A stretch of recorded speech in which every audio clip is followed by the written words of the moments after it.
ఇదంతా కడలి centre. So ఇది మా ఊరి కడలి ముఖద్వారం, మెయిన్ ఎంట్రన్స్ ఇది.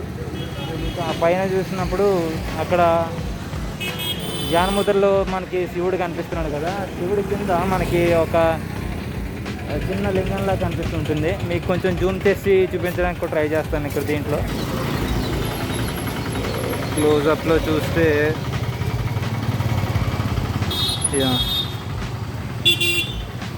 చూస్తున్నారు కదా, ఇక్కడ శివుడు అయితే స్వయంభూగా వెలిసిన ఈశ్వరుడు ఈయన. మీకు ఆ విగ్రహానికి, శివుడి విగ్రహానికి కొంచెం కింద చూస్తే మీకు గుడిలో ఉండే యాజ్ ఇట్ ఈజ్ లింగం అలాగే కనిపిస్తుంది. అది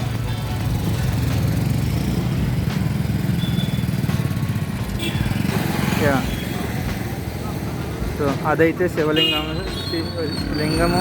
ఒక దాని మీద మీకు కనిపించేది పావురం, అలాగే జంట పావురాలు ఉంటాయి, శివుడి మీద వాళ్ళు ఉంటాయి జంట పావురాలు. పైన కూడా ఆదిశేషుడు పడగల కింద శివుడు ఉన్నట్టుగా ఉంటుంది అది. సో మెయిన్ గుడికి కూడా పెద్ద గుడి అంటారు. సో ఆ మెయిన్ టెంపుల్కి కూడా వెళ్దాము పదండి.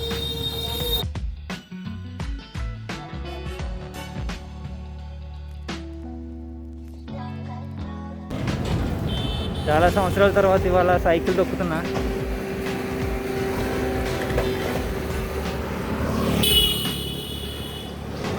చిన్నప్పుడు సైకిల్ వేసుకుని ఈ రోడ్లలోనే తిరిగేవాడిని.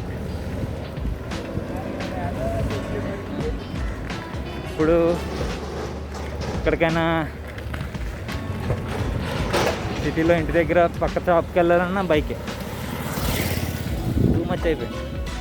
చాలా ఫిజికల్ యాక్టివిటీ లేదేంట్రా. చూసారా ఇవన్నీ గ్రీన్ గ్రీన్ గ్రీన్. కనిపించేదే మన కపోతేశ్వర స్వామి గుడి.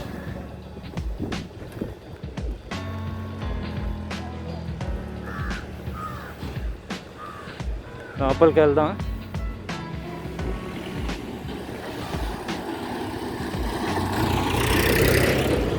అరే ఇంట్రో మర్చిపోయినా.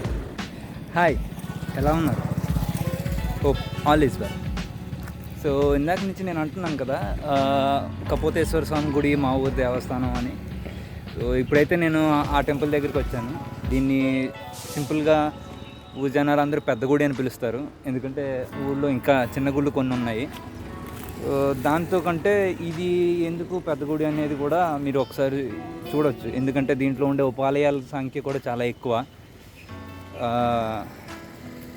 సో లేట్ చేయకుండా గుడికి లోపలికి అలౌ చేయరు, వీడియోగ్రఫీ ఫోటోగ్రఫీ లోపల అలౌ లేదు. సో బయట నుంచి నేను వీలైనంత వరకు చూపించడానికి ట్రై చేస్తాను.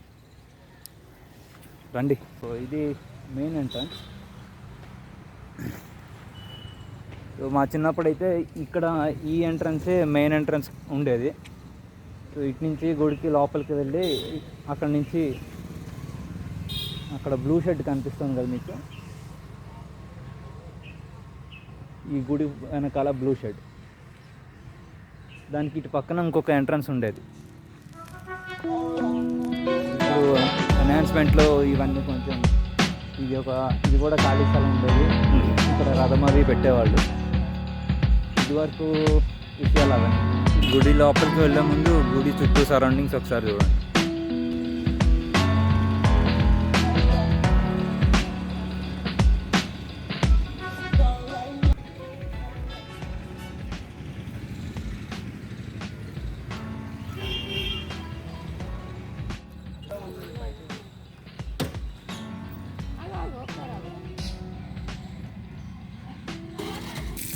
ఈ ఎంట్రన్స్లో నుంచి లోపలికి వెళ్తుంటే కనుక ఎంట్రన్స్లోనే మనకి రెండు వైపులా పార్క్ లాగా ఉంటుంది. శివుడి విగ్రహం, సుబ్రహ్మణ్యేశ్వరుడు ఇక్కడ ఇలవేల్పు.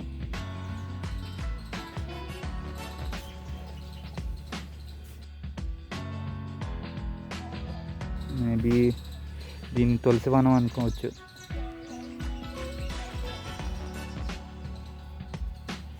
ఒకప్పుడు ఇంతకుముందు మీకు అక్కడ చూపించిన అన్నసత్రం అయితే ఇదివరకు ఇక్కడ ఉండేది. తర్వాత గుడి ఎన్హాన్స్మెంట్లో ఇక్కడ పార్క్ లాగా వచ్చి అన్నసత్రం ఇటు నుంచి అటు షిఫ్ట్ అయిందనమాట. ఈ గుడి ముఖద్వారం, సింహద్వారం.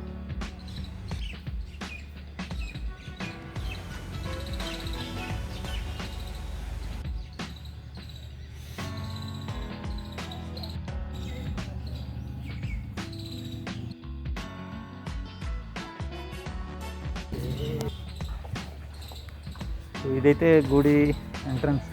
ఈ కెమెరాస్ అవి లోపలికి వెళ్ళలేవు కాబట్టి నేను లోపలికి వెళ్ళి దర్శనం చేసుకుని మళ్ళీ వచ్చి మీట్ అవుతాను.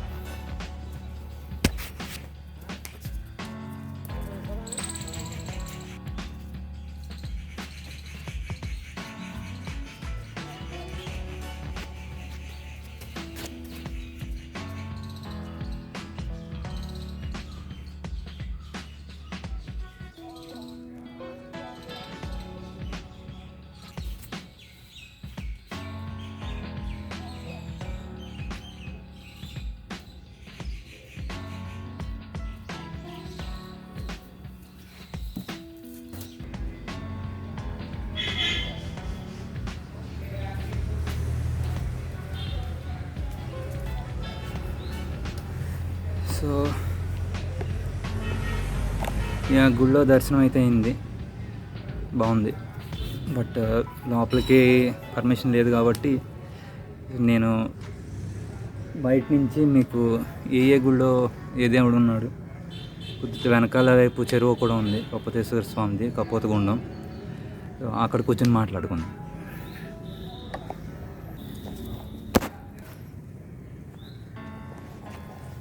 బయట నుంచి కూడా మనం ఆల్మోస్ట్ ఒక 3 వైపులు మనకి ఓపెన్లోనే ఉంటుంది. సో 3 వైపులా ఓపెన్ ఉంటుంది కాబట్టి బయట వైపు నుంచి నేను ఏ గుడిలో ఏ దేవుడు ఉన్నాడు, ఎంతమంది దేవతలు ఉన్నారు ఈ గుడి మీద, ఇవన్నీ చెప్పడానికి అయితే ట్రై చేస్తా. చూద్దాం. ఇందాక మీకు బయట నుంచి ఒక పాత గేట్ ఒకటి చూపించాను కదా, ఆ గేట్లో నుంచి ఇది ఎంట్రన్స్ అవుతుంది. ఇదివరకు అయితే ఇలా వచ్చి ఇక్కడి నుంచి లోపలికి గుడికి ఎంట్రన్స్ ఉండేది.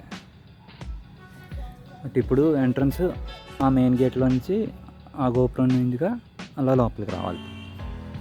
బట్ ఓకే, ఇది 1948లో కట్టారు. ఇది మీరు ఆ డేట్ కూడా ఇక్కడ చూడొచ్చు.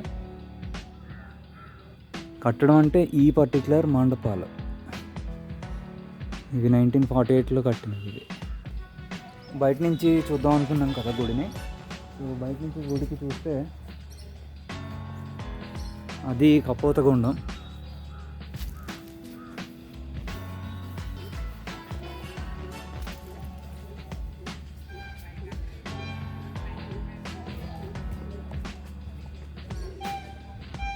సో ఇదంతా కపోతగుండం అన్నమాట. స్నానాలు అవి చేస్తారు ఇక్కడ. సో ఈ చెరువుకి కూడా ఒక స్పెషాలిటీ ఉంది. మనం డీటెయిల్గా కూర్చొని మాట్లాడుకుంటున్నప్పుడు దీని గురించి కూడా చెప్తాను. చిన్న మండపం లాంటిది. ఇది వినాయకుడి గుడి. సో దేవుళ్ళందరిలోకి విఘ్నేశ్వరుడికి మొదటి దేవుడు కాబట్టి, విఘ్నాలకి అధిపతిగా ఉంటాడు కాబట్టి ఫస్ట్ నేను వినాయకుడితో మొదలు పెట్టినా. అది వినాయకుడి గుడి. ఇది ఆఫీస్, గుడి ఆఫీస్. ఇది ఇటు పక్క వినాయకుడి దర్శనం అయిన తర్వాత ఇక్కడ మనకి భద్రకాళి సమేత వీరభద్రుడి గుడి. ఇది వీరభద్ర స్వామి దర్శనం చేసుకుని కొంచెం మనం అటుపక్కకు వెళ్తే కనుక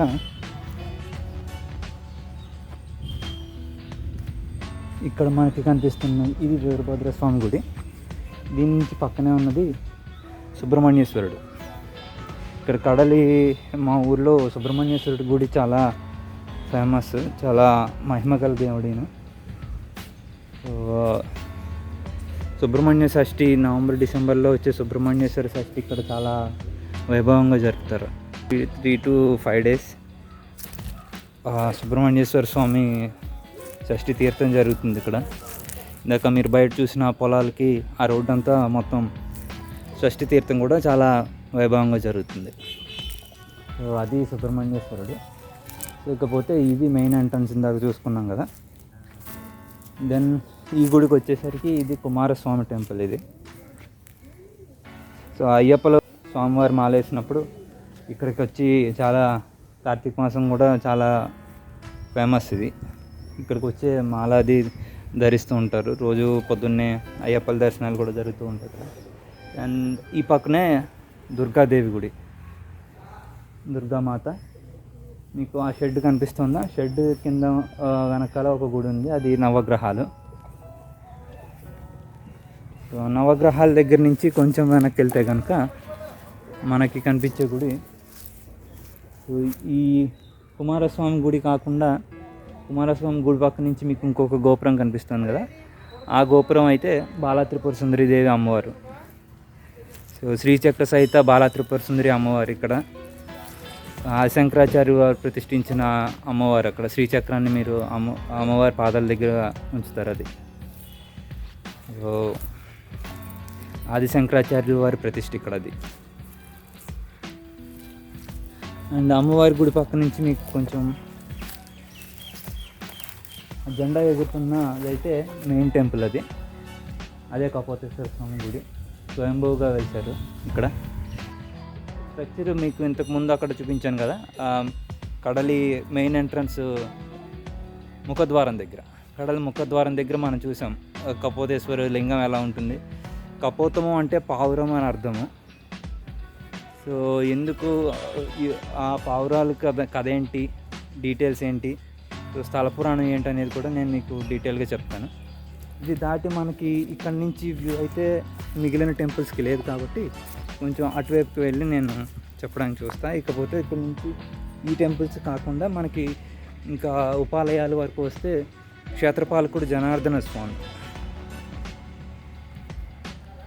ఇక్కడ ఈశ్వరుడికి క్షేత్రపాలకుడు జనార్దన స్వామి, ఆయన గుడి అవతల వైపు ఉంటుంది, అది కూడా చూపిస్తా. ఇక్కడ నుంచి కూడా చూపిస్తే కనుక అది మెయిన్ టెంపుల్ అని చెప్పాను కదా, కపోతేశ్వర స్వామి గుడి.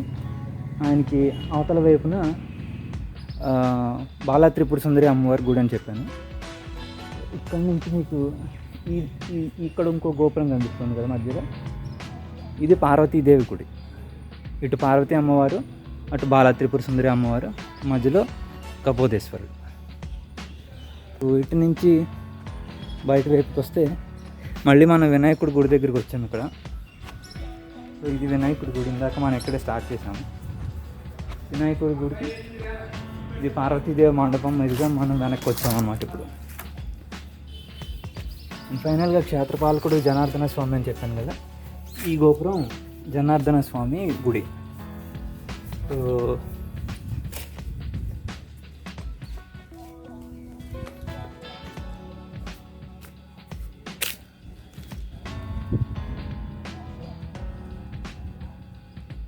సో ఇది మొత్తంగా మా ఊరి కపోతేశ్వర స్వామి గుడి. రండి, స్వామివారు చాలా మహిమ గలవారు ఇక్కడ. సుబ్రహ్మణ్యేశ్వరుడు కూడా చాలా పవర్ఫుల్.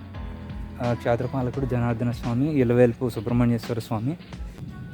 సో ఇది కూడా ఇది కపోతేశ్వర స్వామి గుడికి ముందు వైపుగా వచ్చే ఒక ద్వారం.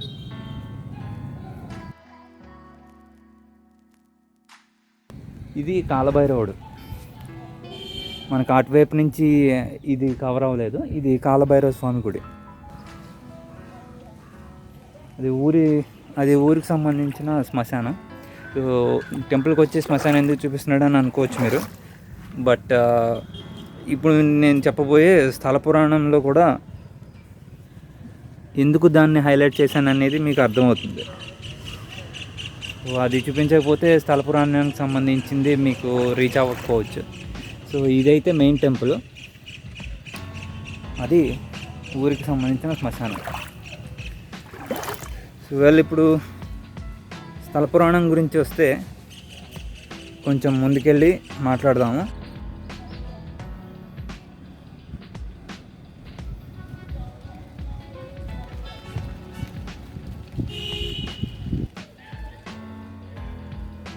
సో యాక్చువల్గా అయితే మనం గుడికి ఒక బయట గుడికి బయట వైపు నుంచి ఒక హాఫ్ వే తిరిగి ఏ గుడి ఏంటనేది చూపించాను కదా. బట్ ఇప్పుడు ఈ వ్యూలో అయితే మీకు అటాచ్డ్ వచ్చి నేను అన్నీ చూపించడానికి ట్రై చేస్తాను.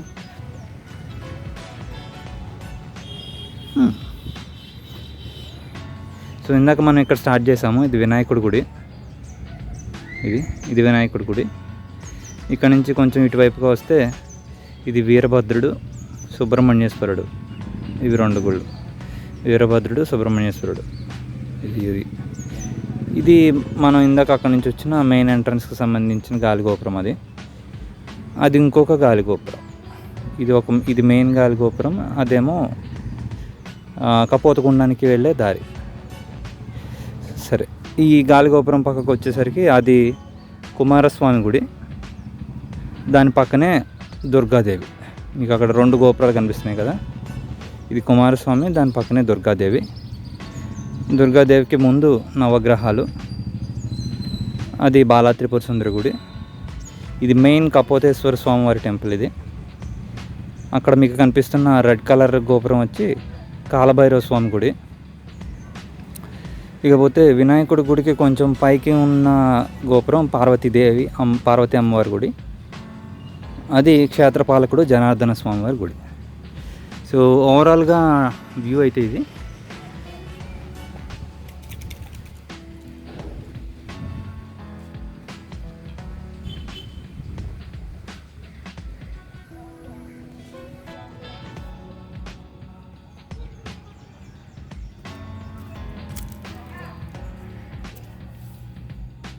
సో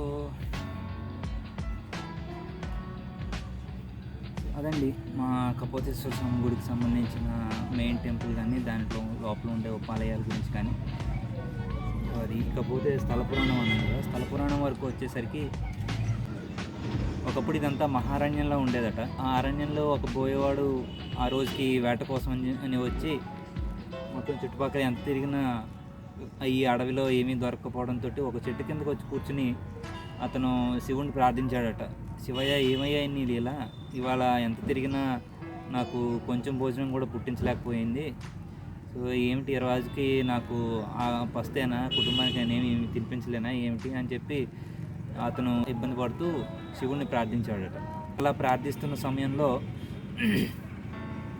చెట్టు పైన ఉన్న ఒక పావురాల జంటకు సంబంధించిన ఒక గూడులో నుంచి ఒక ఆడపావురం మగపావురం వేటకు ఆ రోజు ఆహార సంపాదన కోసం మగపావురం బయటకు వెళ్తే ఆడపావురం ఈ వేటగాడి మాటలు విని, నేను మీకు చెప్పాను కదా, అక్కడ శ్మశానంలో నుంచి చిన్న చిన్న చితుకులను తీసుకొచ్చి ఒక పొయ్యిగా పేర్చి ఆ వేటగాడితోటి చెప్పిందట, నా ఇంటి ముందుకు వచ్చి నువ్వు ఆకలి అని చెప్పి బాధపడుతున్నావు, నీ ఆకలి తీర్చాల్సిన బాధ్యత నాదే, కాబట్టి ఈ చితుకుల మీద నేను దూకి ఆత్మహత్య చేసుకుంటాను, నన్ను తిని నీ ఆకలి తీర్చుకో అని ఆ ఆడపౌరం ఈ వేటగాడితోటి చెప్పిందట. అలా చెప్పి ఆ ఆడపౌరం ఆ మంటల్లో దూకేసి తన జీవితానికి ఒక సార్థకత తీసుకుంది. ఇదంతా చూస్తున్న ఈ వేటగాడికి ఏంటి పావురం ఏంటి ఇలా మాట్లాడడం ఏంటి, నాకేమీ అర్థం కావట్లేదు అనే ఒక అయోమయ స్థితిలో ఉండగా ఆహారం కోసం వెళ్ళిన మగపావురం గూడు దగ్గరికి వచ్చేసరికి గూడులో ఆడపావురం లేదు, కింద ఒక బోయవాడు ఉన్నాడు, పక్కనే ఒక మండుతున్న పక్షి కనిపిస్తుంది దానికి. సో ఏం జరిగిందా అని చెప్పి ఆ పావురం మన దివ్య దృష్టి చూస్తే జరిగిందంతా దానికి కనిపిస్తుంది. ఆ కనిపించినప్పుడు నా భాగస్వామి ఇంత త్యాగం చేసి ఇతనికి ఆహారంలా మారి తన ఆకలి తీర్చాలనుకుంది, నేను కూడా తన దోవలోనే వెళ్ళి ఇతనికి ఆకలి తీర్దామని ఆ మగపావురం కూడా అదే మంటల్లో దూకేసి ఆత్మహత్య చేసుకుందట. ఈ పక్షుల త్యాగాన్ని చూసిన ఈ బోయేవాడికి అప్పుడు కనువిప్పు కలిగిందట. ఇన్ని సంవత్సరాలుగా ఇన్ని జంతువుల్ని నేను చంపి తింటున్నాను, నిజానికి ఇవి కదా ఆకలి తీర్చడం కోసం తనకు తానుగా త్యాగం చేసి నా ఆకలి తీర్చడానికి ఇవి 2 ప్రాణత్యాగాలు చేశాయి. ఇక నుంచైనా నేను ఇలా జీవహింస మానేసే విధంగా తన జీవితాన్ని గడపాలి అనుకుంటూ శివుడికి దండం పెట్టుకొని తను కూడా అదే మంటల్లో దూకి ఆత్మహత్య చేసుకున్నాడట. సో ఇలా జరిగిన వెంటనే శివుడు ప్రత్యక్షమై ఆ పావురాల రెండింటికి వాటికి ఉన్న జ్ఞానానికి తన మీదే నివాసం ఉండమని, అదేవిధంగా ఈ బోయవానికి ముక్తి కలిగించాలంటే తన దర్శనం కోసం వచ్చే భక్తులందరికీ పాదధూళి తగిలి ఇతని పాపాలన్నీ పోయి ముక్తి లోకాలకి చేరుకుంటాడనేది ఈ 2 వారాలని అటు 2 పావురాలకి బోయేవాడికి కూడా ఇక్కడ ప్రత్యక్షమైన శివుడు వరాలు ఇవ్వడం అనేది జరిగిందనేది ఇక్కడ స్థల పురాణం. దానికి ప్రూఫ్గానే మీకు పక్కనే శ్మశానం అనేది ఒకటి, ఇది నిజంగా జరిగింది అనడానికి ప్రూఫ్ అయితే మనకున్న ఆధారాలు పక్కనే శ్మశానం ఒకటి ఉంది. అలాగే శివుడి మీద 2 ఇందాక మీకు అక్కడ ముఖద్వారం దగ్గర చూపించాను కదా, శివుడి మీద 2 పావురాలు వాలినట్టుగా శివలింగం మీద ఉంటుంది. అలాగే శివాలయానికి ఎదురుగా ఉండే నంది వెనకాల ఈ ఒక బోయేవాడు పడుకున్నట్టుగా ఒక శిల ఉంటుంది, మనిషి ఆకారంలో ఒక శిల ఉంటుంది. ఇక్కడికి వచ్చే భక్తులందరూ దాన్ని తొక్కి నంది మీదుగా శివుడిని దర్శనం చేసుకోవాలనేది ఒక అనుమైతి. మీరు ఒకవేళ గుడి దగ్గరికి వచ్చినట్లయితే నేను చెప్పే ఈ స్టోరీ అన్నట్టుకి దానికి ఇక్కడ మీకు ప్రూఫ్స్ కనిపిస్తాయి. And so that's it about our very own Kapoteswara స్వామివారి గుడి. సో మా ఊరి గుడి దర్శనం చేసుకోండి, మీకు కూడా అంతా బాగుంటుంది. సో ఇకపోతే చిన్న చిన్న ఉపాలయాలు ఉన్నాయి. ఒక చెన్నకేశ్వర స్వామి గుడి ఒకటి ఉంది, ఆంజనేయ స్వామి గుడి, వినాయకుడి గుడి, దక్షిణముఖ ఆంజనేయ స్వామి గుడి. మిగిలిన ఆంజనేయ స్వాముల కంటే దక్షిణముఖంగా ఉండే ఆంజనేయ స్వామికి కొంచెం ఎక్కువ పవర్ఫుల్ అనేది మనం చాలా చోట్ల విన్నాం. సో ఆ గుడి కూడా చూపిస్తాను. అండ్ అలాగే మా ఊరి గ్రామదేవత గుడి కూడా ఉంది ఇక్కడ, కనక మహాలక్ష్మి అమ్మవారు. సో ఆమె ఆ గుడి కూడా మీకు చూపించడానికి అయితే ట్రై చేస్తాను. సో మరొకసారి ఓం నమః శివాయ. సో ఇక్కడితోటి నేను కపోతేశ్వర స్వామి టెంపుల్లోంచి బయటకు వచ్చేసాను. మిగిలిన గుళ్ళ దగ్గర చూపిస్తాను మళ్ళీ. ఇదే మా ఊరి లక్ష్మీ గణపతి స్వామివారి దేవాలయం.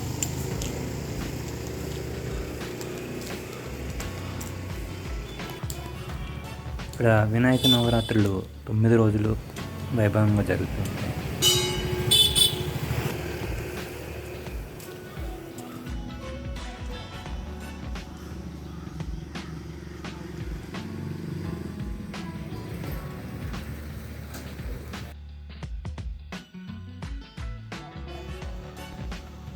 ఇందాక చెప్పా కదా దక్షిణముఖ ఆంజనేయ స్వామి వారి గుడి అని, ఇదే అది.